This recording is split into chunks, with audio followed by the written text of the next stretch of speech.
Luke Maas, definitely not going to know what he's up against when he sees a turn 1 swamp. Probably imagining that he's against maybe like a zombie deck with a slow draw, or maybe a blue-black control deck, yeah. So he plays sort of Feast and Famine on turn 2. That's a scary, scary thing to face. Yeah, and against a green-black deck, that's probably it. Yeah, that could be the game right there. So rampant growth from Peter. And Riggs. yeah, then now the bird is gonna pick up a sword, and you know. Well, the good news for Peter is that sword only does 2 when it attacks. Yeah. Not like the Sword of War and Peace that had the bird attacking for 7 every turn. It's true, but protection from green and black against a green-black deck is It's still trouble. I'm just trying to find a silver lining. Scary, scary situation Does to be in. He has no sacrifice effects, no Liliana. He does have Massacre Worm.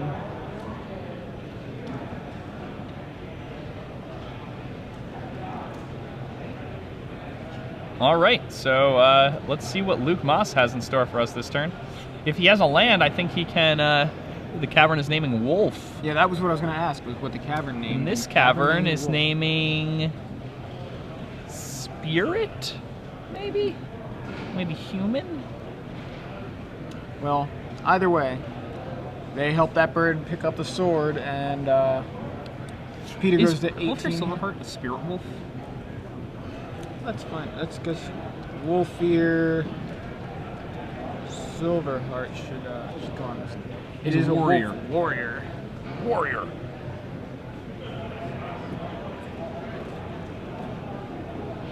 All right. Do you know what the other cavern is?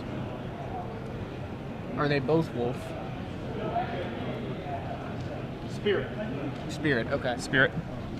Seems to make I really sense. like the art on Wolfear Silverheart. It's really cool. Raymond Swanland. All right, so Peter taps 4 here. There we go. Labeling the caverns. And Solemn Simulacrum would... It's a pretty good one. It would be able to block a sorted creature. However, Birds of Paradise has flying.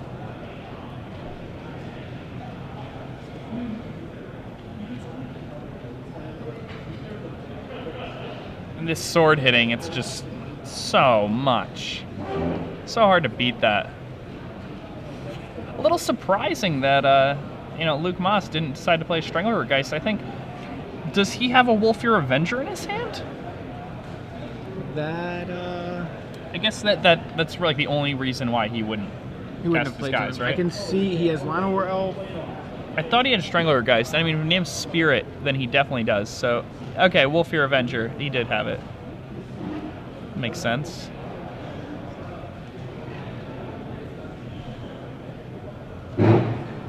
Alright, so he can cast a pre-combat sword.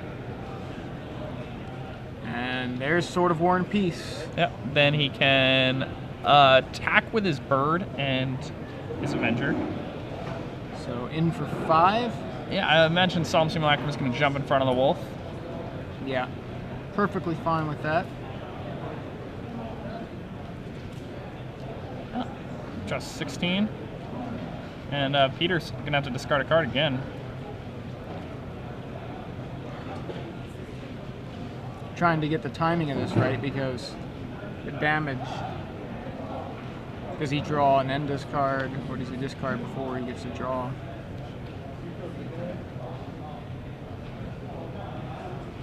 Yeah, and looks like he drew and then discarded. Couldn't quite see what he discarded. Yeah, now Luke has a couple different options. If I'm Luke here, I think I just equip my sword onto my bird. Yeah, there you go. And then maybe cast a Llanowar Elves for good measure. Now decides not to.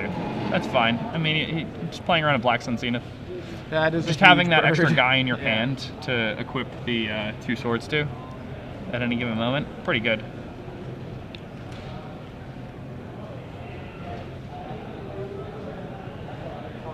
All right, Peter taps everything. Here comes a Titan.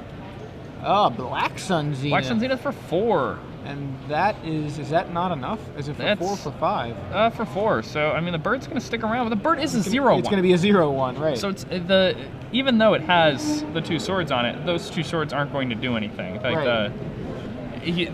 the bird will not be able to deal combat damage unless Luke Maas can, find some way to remedy that problem. But this turn, Luke Maas can simply cast the Strangleroot Geist, move that Sword of Feast and Famine onto the Strangleroot Geist, and yeah, his bird will die, but he'll keep on hitting Peter with, just tons and tons of damage. Looks like that's what's happening here. Yeah, so there's Strangleroot Geist, and this is going to be brutal. Oh no, he just attacks. That's interesting. Okay. Yeah. So. Yeah, it does no damage. It does no damage. It did nothing. Yeah. So Luke missed out on 2 damage and making Peter discard a card, which is a pretty big deal here. Yeah. Or even more than 2 damage if he wanted to move the War and Peace. Yeah, because he could have been able to move that also, because the Feast of Famine would have untapped his lands. So it would have been huge, yeah. So. And next turn he can still equip the Strangler Geist with both things, but he just missed out on kind of an opportunity there. So Massacre Worm.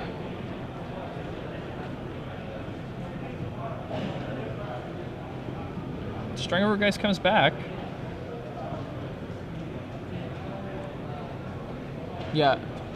Strangleroot Geist comes back, undying. Here we go. There we go. They got it. It's not Elish Norn. And not even if it was Elish Norn, it would come back. It'd just be small.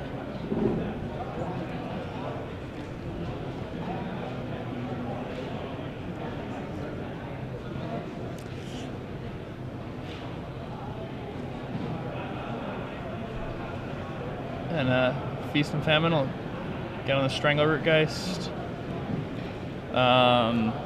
Peter played a Cavern of Souls, naming Worm, by the way. Alright, so Strangleroot Geist picks up a sword. Yeah, getting in for 5. Peter going to fall down to 9 here, and he has to discard a card again.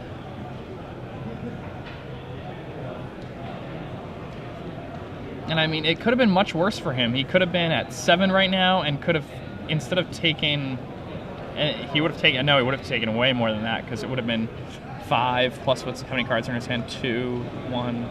So yeah, Peter would be at 4, and both the swords would have been equipped before Luke even had to. Well, I don't think he wouldn't have had enough to. He couldn't equip both swords. Last turn, yeah, he would have been able to, because when he hit with Feast and Famine, it would have untapped his lands. Right, but he could have equipped the sword after combat though, so you can't factor in sort of War and Peace. Well, because the War and Peace would have hit for damage this turn also.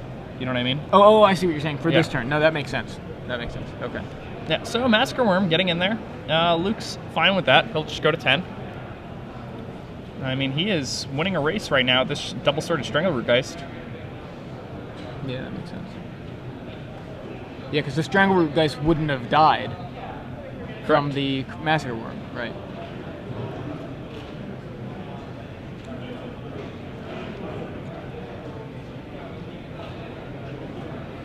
All right. Copperline Gorge. Yep. From Luke. Now, there's a few different options here. I think you probably just red zone both your guys. Not really much of a reason not to. Yeah, I mean, unless he's Inkmoth Nexus, but that's not really. You gotta be happy if might trade one of his Inkmoths for the Llanowar Elves, because, I mean, at this point you've got. Well, at this point, I'd be thinking he's trading. He wants to use those Inkmoth Nexuses for the Strangleroot Geist, which is more reason to attack with the elf. Yeah, I agree. Yeah, so I see what you're saying. Yeah, I think we were both on the same page there. All right, so Inkmoth getting activated, gonna chump block here.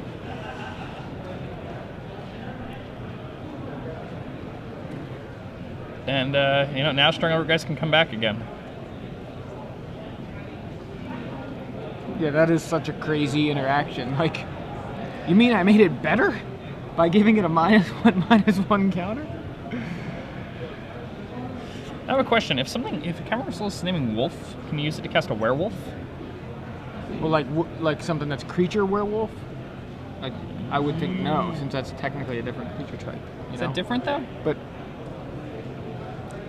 I'm gonna do a card. I know there are search things here. like elves and elf are both the same. Right, but I think they've all been sort of eroded to. Say one type of thing or another. Yeah. Okay, that's fair.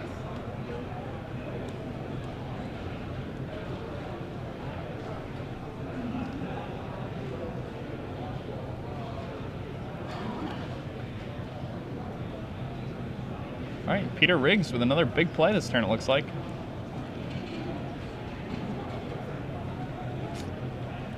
Yeah, I would assume that that's technically a different.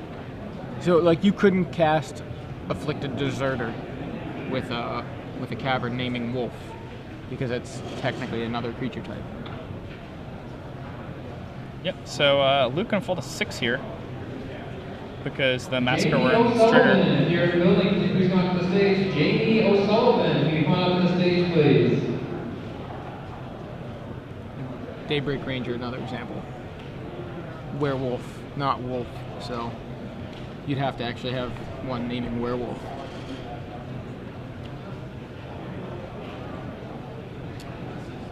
Yeah, now, not moving those swords around that one turn, it looks like that's going to cost Luke this game. That's pretty unbelievable, just considering where things When you were have the just a turn couple 2 minutes Sword ago. of Feast and Famine against the green-black deck, you're usually feeling pretty good. Oh, Luke draws for the turn. I believe it was a green card, I'm pretty sure. I think it may have been Wolfie or Avenger, maybe? Yeah, I think, he just equips both things onto the Strangler Geist before he casts anything else, and then attacks. Well, his opponent has 2 mana open with an Ink Moth. That just makes it way more difficult, doesn't it?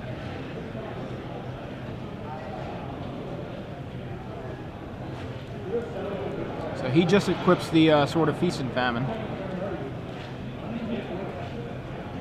Seems fine.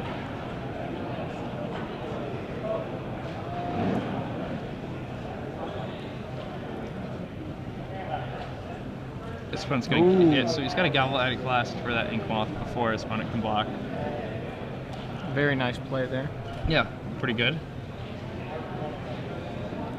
Peter Riggs falls to 4 then. And he's going to have to discard. He has nothing in his hand, so he cannot discard. And Huntmaster of the Fells comes down for Luke. Yeah, putting Luke up to 5 here. Now it looks like Luke may have a Taking chance the to game win back, this game. yeah. I mean, there are a few things that can happen that would change that. A Black Sun Zenith would still win the game for Peter. Another Massacre Worm. He did just tick up the Ratchet Bomb, right? He tapped it. He didn't look like he put a counter on it. Didn't it already have 2 on it, or did No, it I just thought have it 1? had 1. It had Okay. 1. So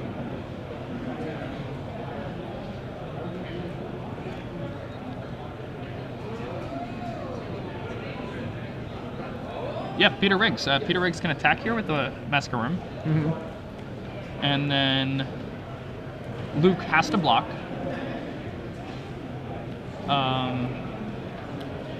He's got to get his opponent to mess up now. So Peter has to just figure out a way to make Luke mess up. What I would do is I'd attack with Massacre Worm.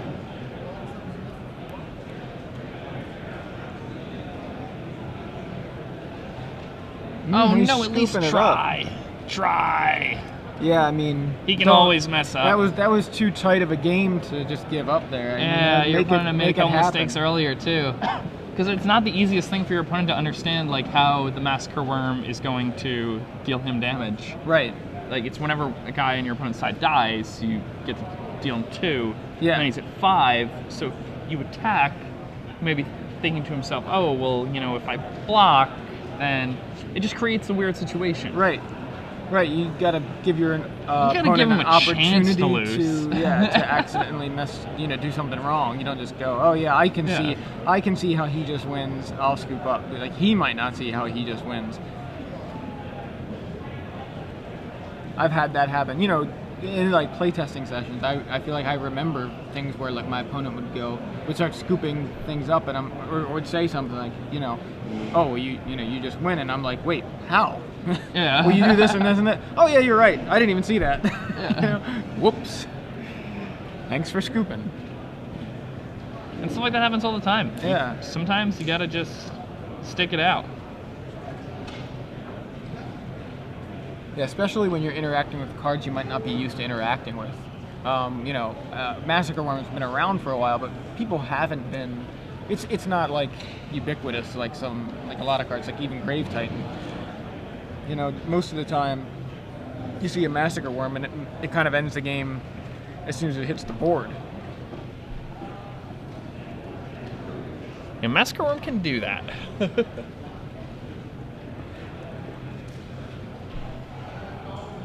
Taking a look at the sideboards here.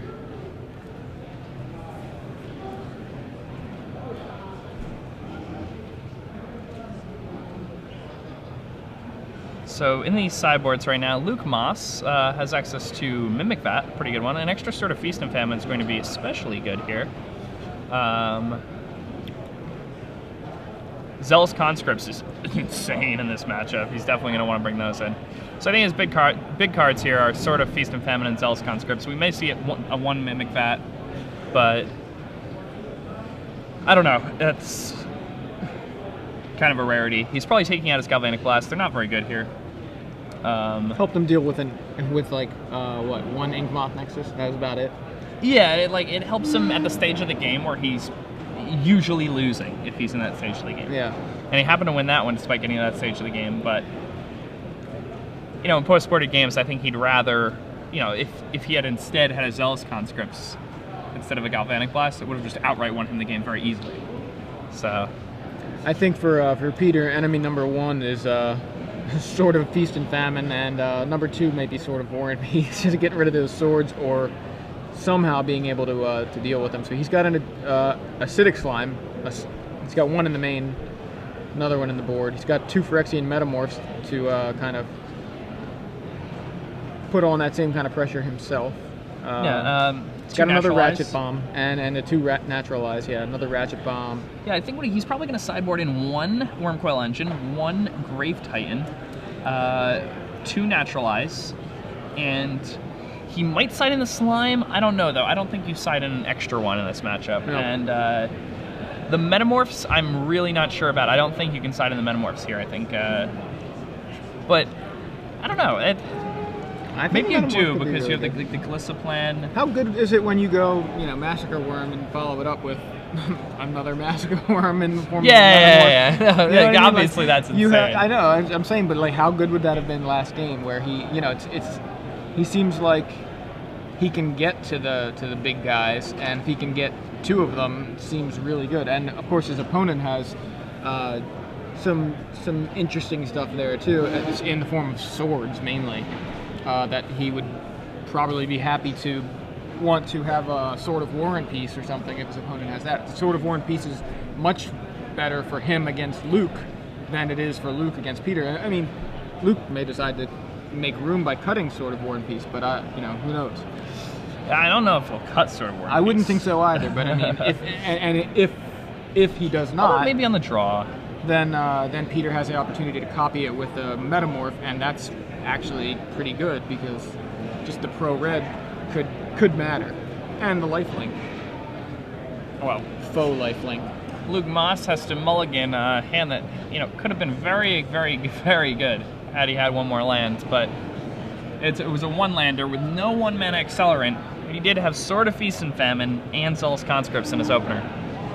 Two really good ones, yeah. Again, Zealous Conscripts here. Zealous Conscripts could just easily win a game.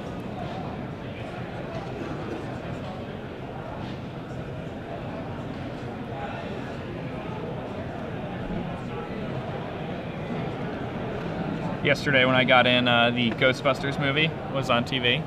So that's why he brought up Spangler. Yeah, that's why we were talking about it. And is that why Adrian put his Ghostbusters shirt on last night? Yeah, that's also why.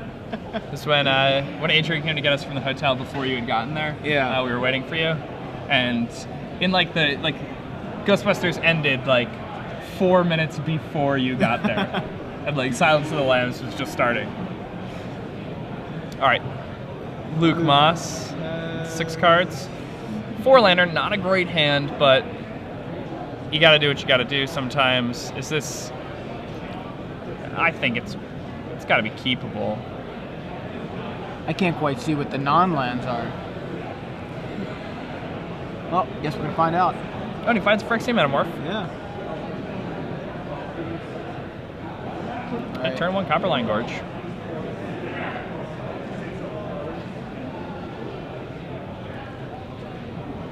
Rampant Rampant growth Growth. from Peter. Peter being on the play makes this match pretty bad for Luke, I think. I think Peter's deck is actually, despite the Feast and Famines and all of that on Luke's side of the... Peter's deck is so well set up for this type of metagame. Yeah. The more I'm thinking about it, the more I'm thinking that Peter just made an awesome, awesome call playing this deck. I was just looking at this match and I felt like before we saw game 1, I thought Peter had the edge. I mean, the fact that his opponent had a turn 2 Sword of Feast and Famine and he almost won, yeah, kind of insane. Yeah, I'm playing my green-black deck. My opponent guessed turn 2 Sword of Feast and Famine. He was like 1 mistake away from losing. Yeah. So, Luke plays Forest. Looks like he is passing back. So Peter untaps 3 lands. Plays a 4th. Solemn Simulacrum. The old art, Jens Thorin. Much better than Jens the new art, Thorin. in my opinion. Sad robot. As far as invitational winners go, earlier today we saw Bob Mopper Yep. roaming the event hall. He was around. Not he was around playing today, Just before this but, match, he was hovering around a little bit. I think he watched Brian Cowell punted last round, put himself at X2. 3 mana for a Metamorph from Luke, and That's he's a gonna pretty have sweet Metamorph. Man, Phyrexian Metamorph's so good. Yes, it is. So Metamorph Look at copy of that. Simulacrum for Luke. Oh man, and Solemn Simulacrum is always a 3-for-1.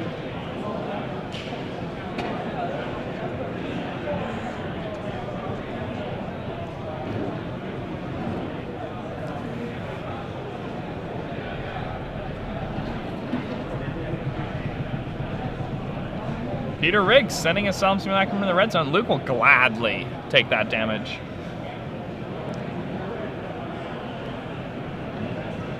But I think that that means that Peter's got a 6 in his hand. Or maybe it doesn't. No, paid 2, played a off-screen special. Can we figure out what he played? Yeah, let's try to come up with ideas of what he might have played right now. For 2 mana, He played a Sylvan Library. He suspended a Strangleroot Geist. Yes, he suspended a Strangleroot Geist, perhaps. Oh, a Pendelhaven He played Elder. a card off I was screen. We hoping can't that- see what it is. It's under his name. Under Peter Riggs' Riggs' name, yes. Ooh, and a Green Sun Zenith for 4 from Luke Maas.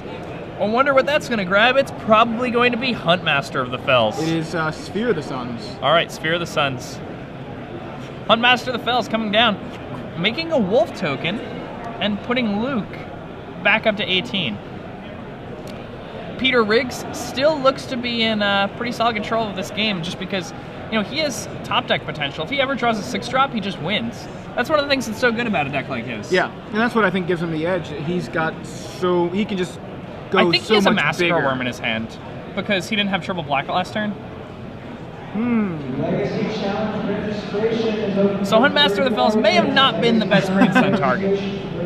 At least the 2 life that the wolf provided, the Huntmaster provided, kind of cancels out the 2 life he's going to lose because. Well, no, because this of it, is an extra 2 from the wolf it made. That's what I'm saying. Like, at least there's some of that 2 life. There's a little bit of icing on the cake. It's kind of like the Huntmaster came into play, put a wolf into play, gained him 2 life, and the wolf's going to lose him 2 life. So it's like he paid 4 for a 2/2. Like, you know what I mean? It's Oh no Massacre Worm. not yet anyway. Just an Acidic Slime. So Acidic Slime, what is he gonna take out? Probably a land? Rootbound Crag. One would expect.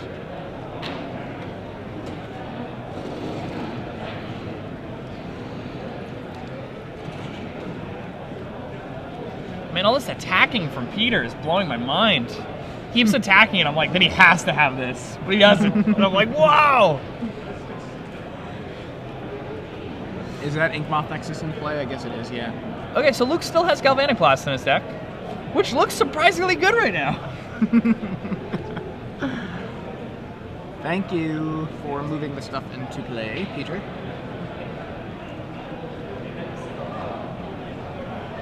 Yeah, now Luke's probably just going to Gal Blast the slime, get in for 6.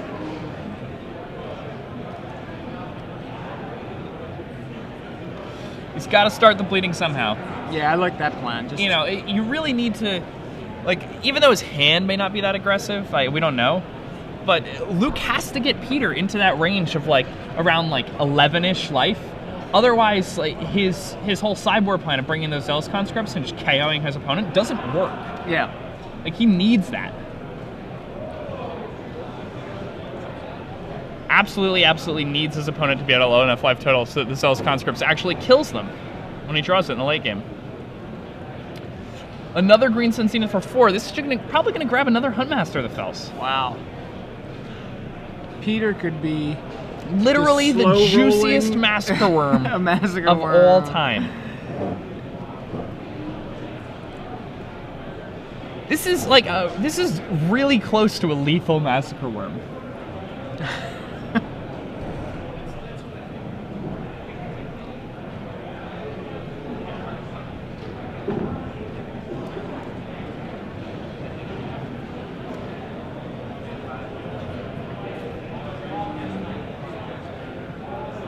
All right. Massacre Worm! I know Peter's down a game right now, and this is only round 6. But Peter is my favorite to win the tournament right now. No, his deck list is just so well positioned right now. He's gonna need need something to get this moving, really. I mean, Luke.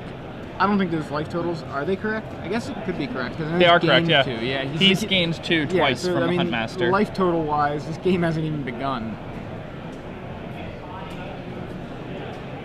Oh, what does that cast? Uh-oh. That combination of mana.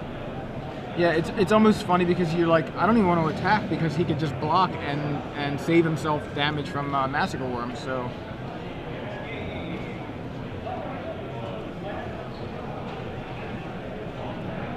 Sweep the board then. Alright, so swing. if Peter Riggs does not cast a Massacre Worm right now, then he's proved himself to be the worst liar ever. Because the entire game, he just counted 2 per creature that Luke had out. Just went 1, 2, 3, 4, 5, 6, 7, 8, 9, 10. What do you got, a line into the table? You can hear what they're saying? Because I can't. No, because you saw him tap on each yeah, I one know, twice. sure. Yeah, it's like... If he does cast a Massacre Worm, this is like the most brutal slow roll. Right, because it's what I mean. That's going to be 10, right? Because he's just got 10 guys. I mean, 5 guys, right? 5 guys. You had 5 guys. guys. You had 5 guys earlier. Yeah. Luke has 5 guys now. Delicious. Right. So he's going to lose 10. He's going to draw a card. And then he's Maybe gonna that's lose what another Peter's 4. afraid to do. He's afraid to let Luke draw the card from the Yeah. Massacre Worm. So he would put Luke to 4. He definitely just has like 2 lands in his hand right now. He's running the bluffs.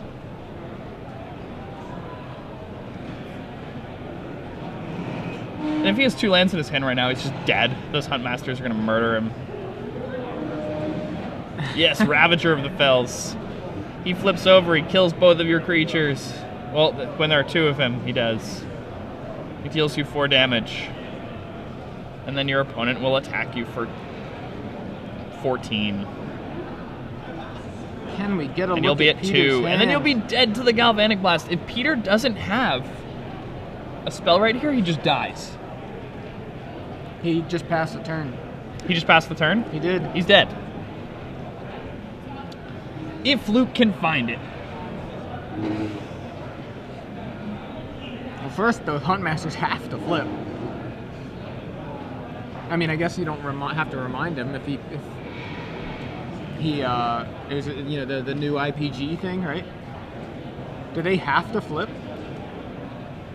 That's the new IPG thing is kind of confusing to me. Where it used to be like they had to flip, right? They had to, whether or not you wanted them to. Then I thought the recent rule changes made it so that you didn't have to, like if a turn passed, they can't, not turn or whatever, a certain amount of time passed. He played Cavern of Souls, and then just went, oh wait a minute, my guys flipped. So I just don't know. That's confusing to me. I guess I'm looking at this and going, Jim Davis last week didn't get a goblin. Yeah. Because and that's really, really lethal. And anyway, so. Oh man, why you put the Wolfear Silverheart on the guy who's already huge? Come on, man. So Wolfear Silverheart comes down. All right. Makes a soul bond with its wolf friend. Yes, that is more than your life total. Peter currently at 16 because of the triggers. And Luke is attacking for 6, 8, 10. Why was he at 16? Because didn't the Huntmasters kill the creatures? Yeah, but they deal the opponent too also. Oh, that's right. In addition to the creatures, yeah. Counting it. They have like the Searing Blaze effect kind of thing. Yeah, that was. So Luke Maas able to take that one down, and I will retract my